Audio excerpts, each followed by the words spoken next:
Hey y'all, welcome to Tristian Circa 89, where I obsess over pop culture so you don't have to. So, y'all, I am on here today to talk about the new Netflix original show Heartstopper, which is a adaptation of Alice Oseman's amazing, insanely popular webcomic of the same name. So, Netflix actually sent me the screeners for season one. They sent me the whole season about 2 weeks ago, and today my review of season one ran on Geek Vibes Nation. So I'll put a link to that review below where I kind of go into all my thoughts about season one and the characters, and I'll kind of do an abbreviated version of that here as well. But again, this is based off of Alice Oseman. She's um, a novelist, a now she's a television creator, executive producer, screenwriter. She's just amazing, and she's also the writer and artist of the comic book. So how Heartstopper actually came about, Alice Oseman's debut novel Solitaire actually focused on one of the characters' older sister. Like Charlie is one of the main leads in Heartstopper. His sister Tori was the main character of the novel Solitaire, and he and his boyfriend Nick were supporting characters. And so what happened is everybody loved those characters so much and wanted to know more about them that she decided, instead of writing a prequel novel or a spin-off novel, she decided to write a webcomic called Heartstopper. So I discovered Heartstopper around 2020, like right before the pandemic. I got like the first 3 volumes and just fell in love with the comic.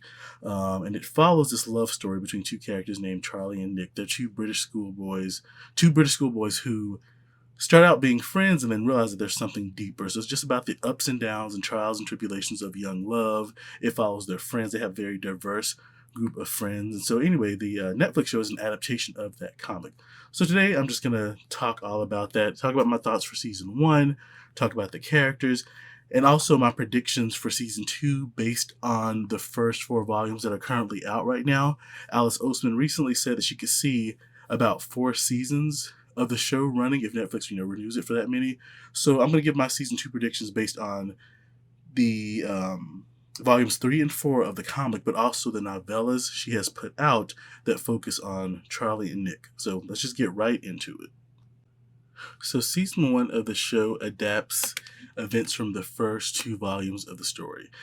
So Charlie Spring, he's a quiet, anxious teenager who is trying to navigate high school while also being openly gay. So a year before the story starts, he's forcibly outed. And so everybody knows he's gay, and he went through some horrible bullying that we see is still continuing when Heartstopper season one starts, but apparently it's not as bad as it was before. So one of those bullies, his name is Ben, he kind of struck up a secret relationship with Charlie. So they meet up secretly in the school and make out. And in Charlie's mind, he thinks, "Oh, great, I have a boyfriend." But Ben is horrible to him.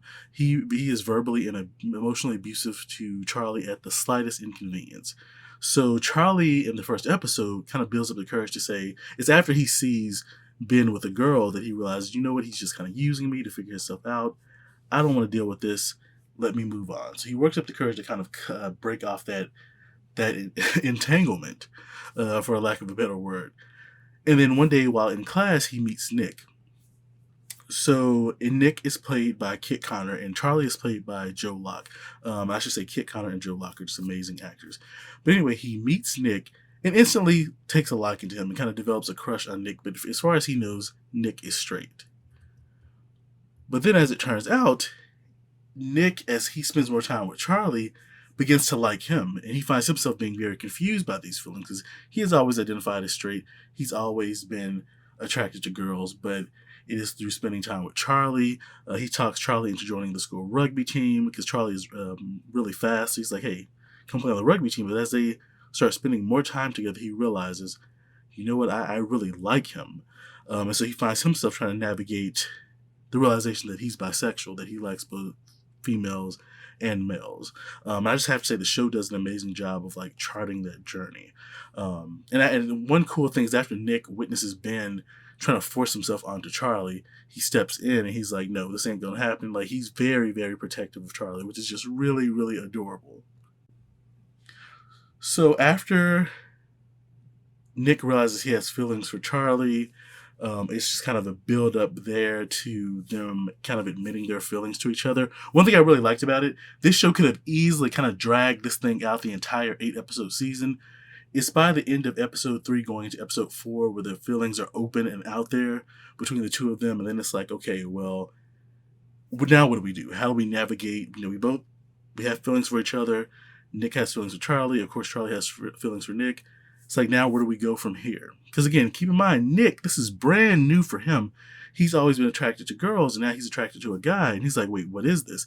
So you see him really struggling to kind of grasp the fact that he's bisexual. And again, the show does a very good job of sort of charting that journey. Yes, they do a very good job of charting that journey. And Joe Locke and Kit Connor, they just have the most amazing chemistry. Like, you can't help but smile anytime these two are on screen together. I love that the producers and Seesaw Films and Netflix, Alice Oseman, who, of course, wrote the comic and also adapted the show, was an executive producer, was the creator, they put a lot of time and energy into making sure they found two leads who just you could believe them together. You could believe that these two people are attracted to each other. You could believe these two people like spending time around each other. They just fit well. And again, I cannot stress that enough. How Joe Locke and Kit Connor embody these characters so well. They embody the characters' connection so well. Like, I just cannot praise them enough. They did such a good job of bringing Charlie and Nick to life. And it is just it's the strength of the show. And it's important because they are the romantic lead. So we need to be able to believe that these two people are in love, and they sell it very, very well. And they sell it to the point where you're just like, man, I hope they're dating in real life. Which I know is kind of silly, but I know I was like, if they tomorrow we found out that they've been dating for a year or so, I'd be like, yep, I believe it because you two play these romantic leads so well. So another thing I want to praise though about this adaptation is that because it's a show, it gets to be more of an ensemble cast. We get to expand outside of Charlie and Nick's romance. Now, in the comic, there are supporting characters, and I'm about to talk about them now.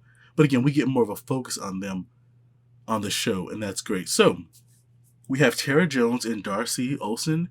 They're a young lesbian couple trying to decide whether or not they should make their relationship public at their all-girls school. But both of them, especially Tara, are concerned about the ramifications of being an out and proud couple. So funny thing is, Tara and Nick briefly dated in middle school, or the British equivalent of middle school. So everybody thinks that those two are just destined to be together, and it actually causes a very funny misunderstanding in the earlier episodes. But like, it's so funny because they've both, like, Tara's dating Darcy and in love, and Nick's gonna be dating Charlie, and he's falling in love with him. So it was just very funny how, like, I guess I really love how all these characters are connected in some way. And again, to the outside world, Tara and Nick are going to be together, and they both are completely in love with other people. Completely in love with other people. But Tara and Darcy's storyline is so adorable as well.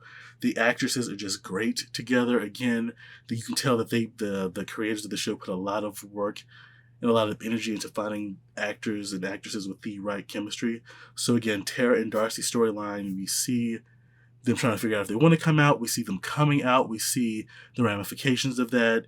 And you see them, kind of focusing their love and centering their love to navigate the ups and downs. So that was just amazing. Tara is played by Corinna Brown. Darcy is played by Kizzy Edgell. Sorry, not Edgewell, Edgell. And again, both these young actresses are just so amazing. So we also have Elle Argent, played by Yasmin Finney. Now, Elle is a friend of Charlie's who actually transferred from the all-boys school to the all-girls school that Tara and Darcy attend. Elle was being bullied, just like Charlie, at the all-boys school, but she was being bullied for being trans. So we see her transferring to the all-girls school. Or when the show starts, she has already transferred, but she's struggling to make friends there. And you see Tara and Darcy take her under their wing and kind of guide her and befriend her. Now, again, all these characters being connected is just so funny because it leads to some misunderstanding. So, again, remember I mentioned that, like, everybody thinks that Tara and Nick are just destined to be together because they kissed that one time in middle school, or the British equivalent of middle school. So when Charlie and their other friends hear the name Tara, they're like, "Elle, do you know a girl named Tara? Is she in love with Nick?" And mind you, I don't think Elle knows at this point that Tara and Darcy are a couple. So she's like, "Oh yeah, I know her. Let me see what I can find out." And again, it's just so funny how all these characters are connected and there's all these misunderstandings. But ultimately, they end up being the closest of friends and knowing the truth about each other.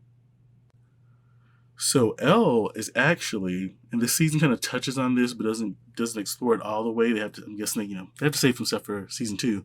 But Elle actually is interested in her friend Tao. So Tao is Charlie's best friend, and again, also Elle's love interest. He's portrayed by William Gall, and when I tell you, William Gall nails the role of Tao. Like, Tao is sarcastic, he's protective, and he's such a loyal friend. Like, when Charlie's being bullied, you will see Tao jumping up in people's faces like, "No, what you're not gonna do is mess with my boy. So back down." Like, Tao, he's the kind of friend everybody deserves. He's the kind of friend that everybody deserves. A friend that just is like your ride or die. If somebody even looks at you wrong, he's ready to go to bat for you. So what's really interesting about Tao, because he's like that, when he notices that Charlie has this crush on Nick, he's like, "Bro, you're setting yourself up for disappointment. Nick is a rugby player. He's like the straightest of straight guys. Like, do not hurt yourself." Like, he's trying to protect his friend. So when he notices that Charlie and Nick are developing a friendship, when he notices that, like, okay, Charlie joins the rugby team, he feels some kind of way. He's kind of hurt because he's like, "Oh, wow, I've spent like the last year defending you from the rugby team, and here you go, befriending one of the rugby players. Even if Nick wasn't the rugby player that was harassing you, he's friends with the rugby players that have harassed you in the past and still want to harass you. And then you go and join their team." So it creates some very organic and realistic drama in Tao and Charlie's friendship. And then, of course, there's a certain point where everybody knows that Nick and Charlie are together, but Tao, which I didn't really like because Tao knew that Charlie was gay. So, I felt like it was one of those things one of those manufactured things in teen dramas where it's like, okay, if people would just have an honest conversation, that could clear up a lot of misunderstandings. But again, you have to have some drama in there. So we have to stretch it out.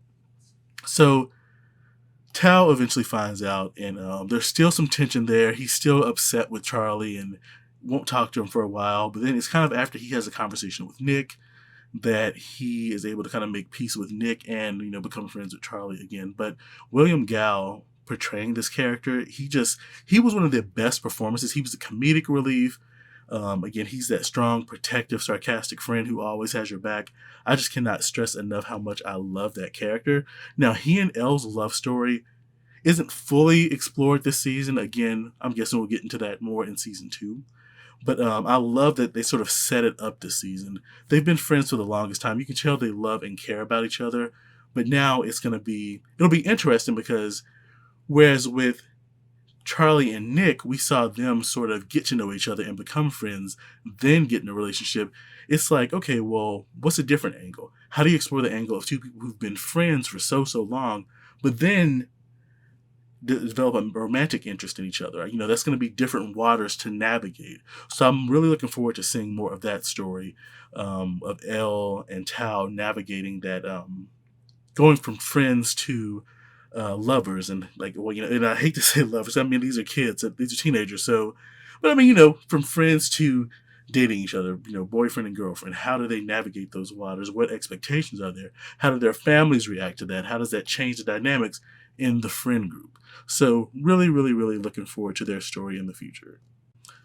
Now we get a character named Isaac, and Isaac is played by Toby Donovan.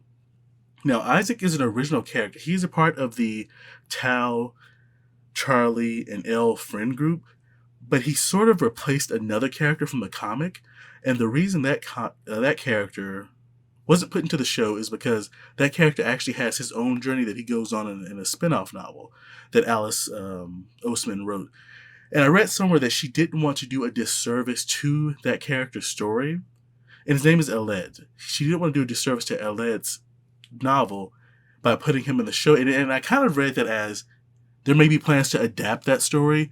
So they don't want any conflict if, okay, well, we kind of set him up to be this character over here in Heartstopper on Netflix, but if Hulu options his novel, then we're getting a completely different version of that character played by a completely different actor with completely different, I could see them not wanting that conflict. So I suspect it has something to do with that, but she didn't want to do a disservice to Aled's story. So he was kind of phased out of the show and Isaac was created. I really hope we get more of Isaac in future seasons. What we get from Isaac here is he's a very loyal friend, a very attentive friend. He's quiet, but he observes a lot. He's always reading, which of course, he won me over with that. He's always reading. Alice Oseman, like I mentioned, she's the creator. She's also a novelist. So she wrote the novel that this story is a spinoff from. And so we see him reading her books. And so that was a nice little cameo. We also get a cameo from Alice Oseman herself in the finale. But Isaac's always reading. He's very quiet. People think he doesn't notice a lot of stuff, but I want to say he was like you find out later on that he was probably the first person in the friend group that noticed, like, okay, I think Charlie and Nick are together, but I'm not going to say anything until everybody else says something. So I love that about him. I really look forward to seeing what we get from him in future seasons, especially since he's a character that is unique to the show. That means we can go in so many different directions with him. And Alice Oseman has said that him and one other character who I'll talk about in just a second, because they're new, we'll get more of them in future seasons. So that other character who I was saying is brand new is Imogen. And Imogen is played by Rhea Norwood. So Imogen is kind of, in this season, she sort of exists solely for drama. She isn't intentionally starting drama. She's actually a pretty sweet girl. She has a crush on Nick. And she develops this crush on him, or reveals this crush on him around the same time that he's falling for Charlie. So she kind of brings in conflict, like she's always flirting with Nick. She asks him out on a date, and he wants to comfort her and be there for her. But also, he's falling for Charlie, so he doesn't want to kind of lead her on, although he kind of does, but unintentionally. But eventually he kind of makes it clear to her that he just wants to be friends, and she accepts that.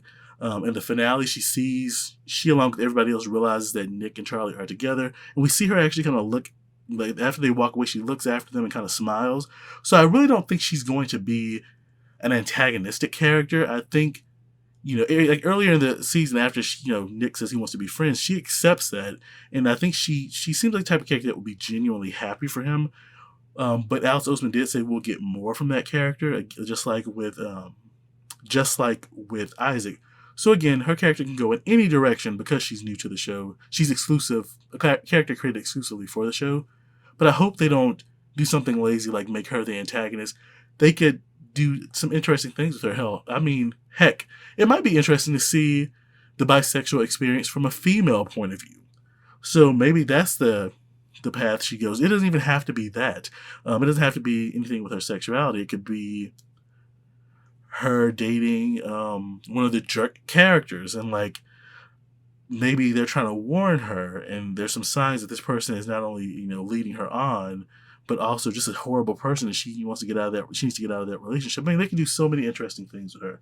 But again, I don't think she'll be antagonistic as far as Nick and Charlie's relationship goes in the future, because I think that'll just be lazy writing. I think she's the type of character that she will respect that, and she'll just want to support them because she is their friend, or Nick's friend mostly.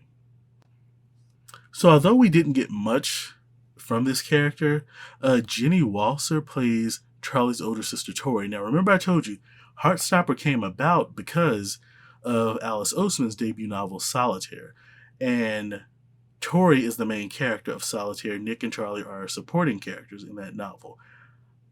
So Solitaire gave birth to this whole fictional world.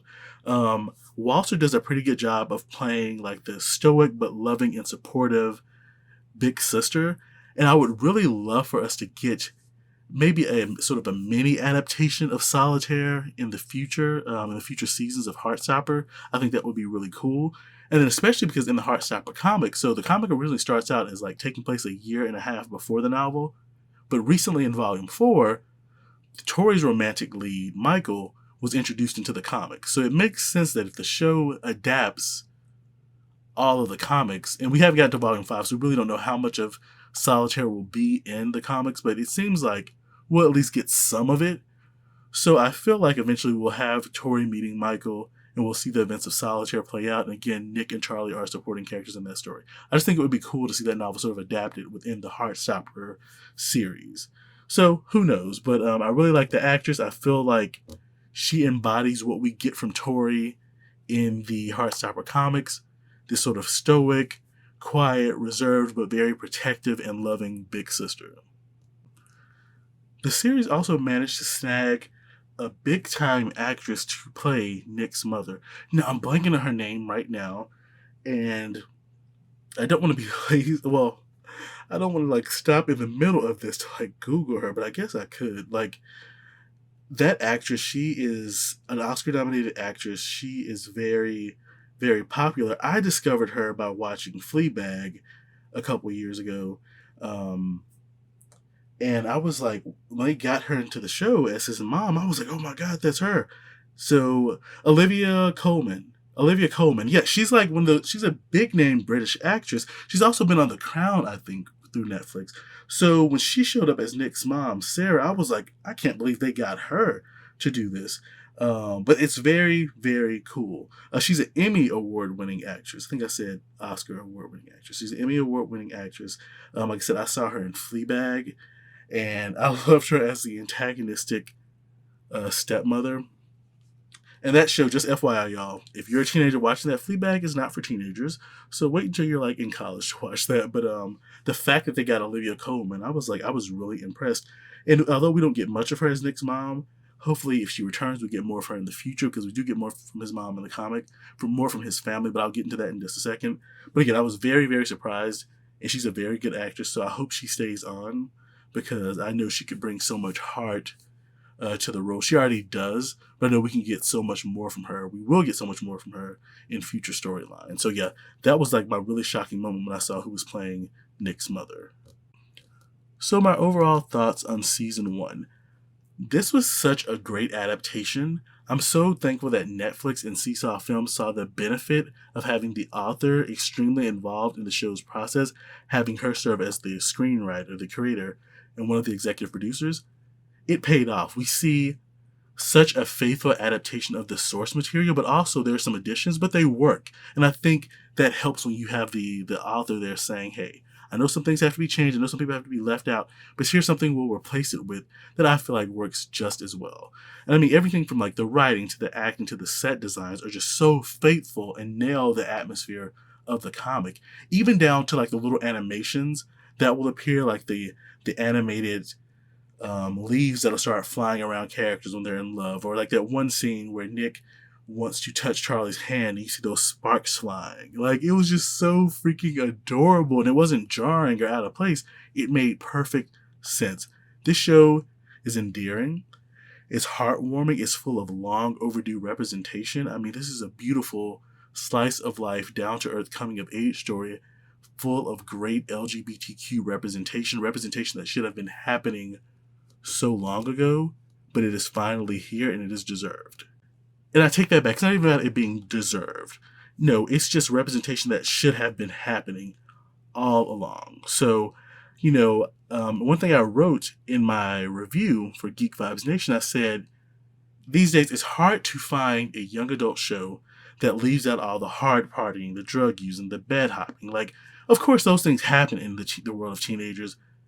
But with the way these shows just kind of exacerbate that and focus on that, you would think that that's all that teenagers do.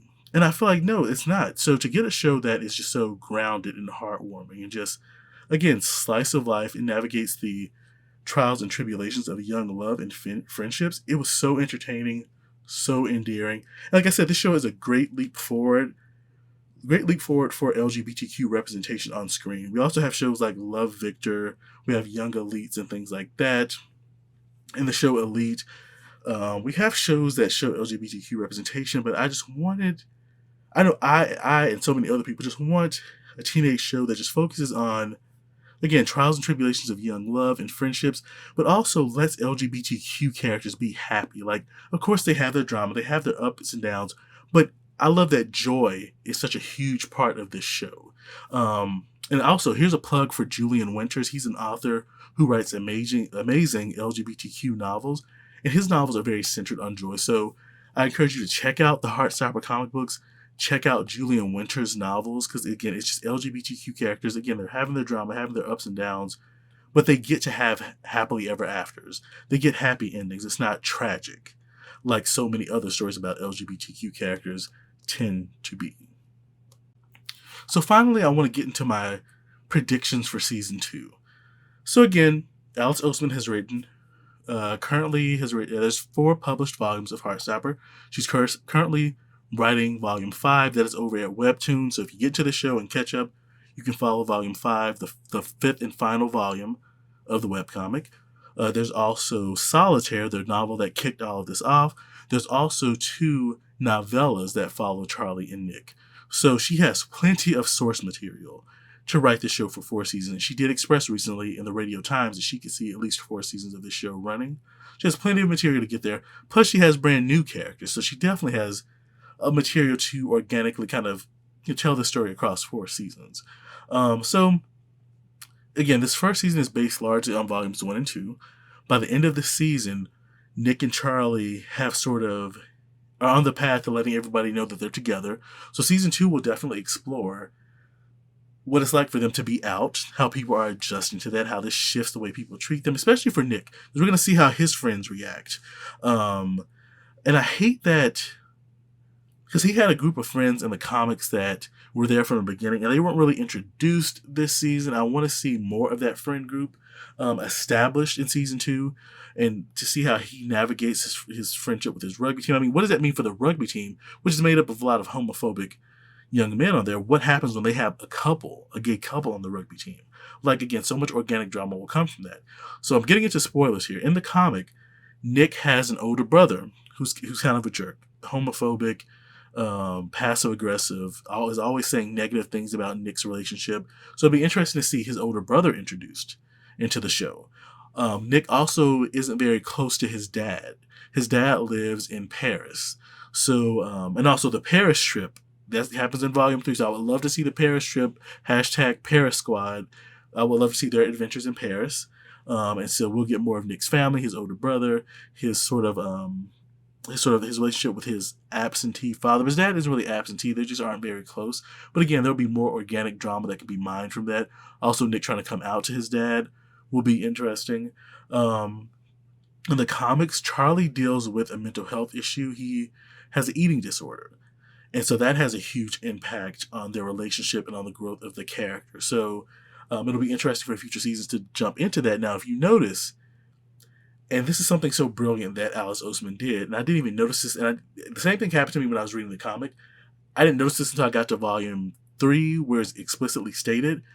And then while watching the show, I didn't notice this until a line from Tori towards the end and how Charlie responds. So Charlie has an eating disorder. If you watch this season, Charlie does not eat. You do not see Charlie eating. And so in the final episode, Tori says something along the lines of, "Oh, I'll go cook something for us." And he says, "Oh, I'm not really hungry right now." And I realized, you know what? If you go back and watch season 1, you do not see him eat. And when you go back and reread the comics, it's not until, even though it's not until volume 3 that you like explicitly notice that he gets you see him looking at food and kind of going, "Oh, no, never mind, I'll eat later." If you go back and read those first 2 volumes, you never see him eating. So Alice Oseman really set this issue up way ahead of time, which I love when writers pay attention to detail like that, where they're like, okay, I want readers to go back and look at season 1 and say, "Oh, wow, I never saw him eating." So in season 2, when he has this eating disorder, it isn't just out of nowhere. But I love that she delves into these real issues: homophobic family members, distant family members, or absent parents, mental health issues. Charlie also ends up having issues with his parents, especially his mother. So as far as those 2 characters go, there's a lot. So them trying to deal with all of that and be together, again, there's gonna be a lot of organic drama that comes from that, and I cannot wait to see it. So also with Elle and Tao, so in the comics we don't really get much from like their families, and I would be interested in seeing Elle's family, see how they feel about her being trans. I would assume that they're supportive, or at least mostly supportive, but it could always be the type of thing where that uncle or grandmother or grandfather or somebody comes into town and is very disapproving, and that creates drama and tension. So I'm hoping we see Elle's family dynamics in the future, because I think that would be interesting. I also want to see her and Tao finally officially get together, because again, they're like our second couple in the comic that are just, well, no, I have to give Tara and Darcy our second couple in the comic, which are like super sweet and adorable together. I will put Tao and Elle in third, just because I love Tara and Darcy so much. But I want to see more from Elle and Tao and their relationship and their growing love story. Tara and Darcy, I would love to see where their relationship goes from here. And that's like I said, that's the great thing about the show. There's a lot that we don't see in the comic because it focuses so heavily on Nick and Charlie. So in the show, we can get more. It can expand out more.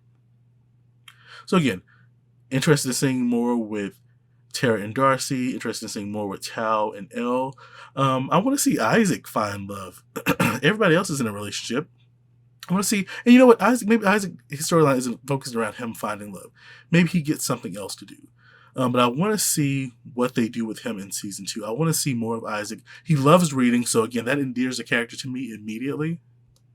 So I want to see what our reading extraordinaire, like what he gets up to in season 2. Same thing with Imogen. I want to see her integrated more into the group. I would like to see her more integrated more into the group. Maybe that would be too much. Maybe the group will become too big. I don't know. I would like to see what happens with Imogen. I really think they set her up to be... It may seem like she was antagonistic, but she really does seem sweet at the end of the day, and she wants the best for Nick. And she would want the best for his friend group. And I can see them kind of accepting her in to the friend group. So I want to see what happens with her in future seasons. Yeah, so those are kind of my predictions for season 2. We'll get more family drama from Nick's side of things. We'll even get more family drama through Charlie's side of things. We'll start dealing with his eating disorder. And I hope, in the comic, Charlie and Tori have a little brother named Oliver who's like super adorable. He bonds a lot with Nick. So I hope, even though we don't see him in season 1, I hope he is around in season 2. Because those are some of my favorite scenes, seeing Nick bond with Charlie's little brother. Because in my mind, I'm like, that's his future brother-in-law. So it's just so adorable. So anyway, I hope we see Oliver in season 2. Hope we see more of Tao and Elle's relationship, more of Tara and Darcy's relationship. We get more of Imogen, more of Isaac. I'm just so excited to see where they go from here and what's going to happen in the future seasons of the show. And again, hopefully we get all 4 seasons, even though Netflix is kind of going through something right now. If you haven't read about that, yeah, Netflix is kind of going through it, but hopefully, we get 4 seasons of this amazing, adorable, heartwarming, sweet show full of so much great representation. So, guys, please, go check Heartstopper out. I promise you, you will not be disappointed. Go watch that show. It's so adorable, so heartwarming. And you just leave that show feeling good about life. So yeah, I've rambled on enough. This is the longest video I've ever made on this channel. Please go watch Heartstopper. So yeah, that's kind of the overall message for this, guys. So until next time, I'm Tristian Circa 89, and I obsess over pop culture so you don't have to. Bye.